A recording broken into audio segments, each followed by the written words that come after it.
আমি টাকা দিয়ে কি করব? আমার তো টাকা হয়েছে।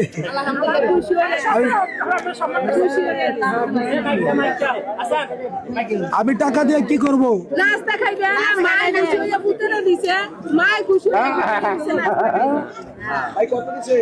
অন্যবার কি হয়? আমি টাকা দিয়ে কি করব?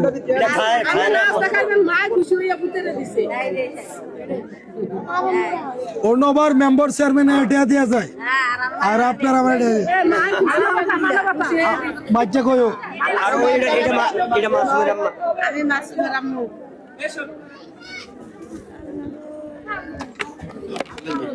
আমি এসে গরিব মানুষ, আমার টাকা পয়সা নাই। অন্যবার মেম্বার চেয়ারম্যানরা এটা দেওয়া যায় রাইতের বেলা, আর এবার আপনার আমার এটা দিতেছেন।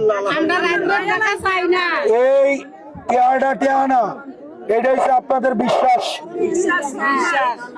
আমি ভিক্ষা করে খাইলে আপনাদের কাছে আসবো যে আমারে খাওয়ান, কিন্তু জীবনে একটা টাকাও দুর্নীতি করবো না ইনশাল্লাহ। আমি যদি ভিক্ষা করে খাই, আমার যদি খাওয়ার অভাব হয়, পয়সার অভাব হয়, আমি আমার এই মায়েদের কাছে আসলে আমি বিশ্বাস করি তারা চাইলে আমারে দিবে। আজকে যে এমনি দিতেছে তারা এমনি দিবে, কিন্তু আমি জীবনেও একটা টাকা দুর্নীতি করবো না ইনশাল্লাহ। আপনাদের এই বিশ্বাসের মর্যাদা আমি রাখবো। আপনারা আমার জন্য দোয়া করেন, ভোটে জিতি বা হারি, কিন্তু আপনাদের এই বিশ্বাসের মর্যাদা আমি রাখবো ইনশাল্লাহ। আসসালামু আলাইকুম ওয়া রাহমাতুল্লাহ।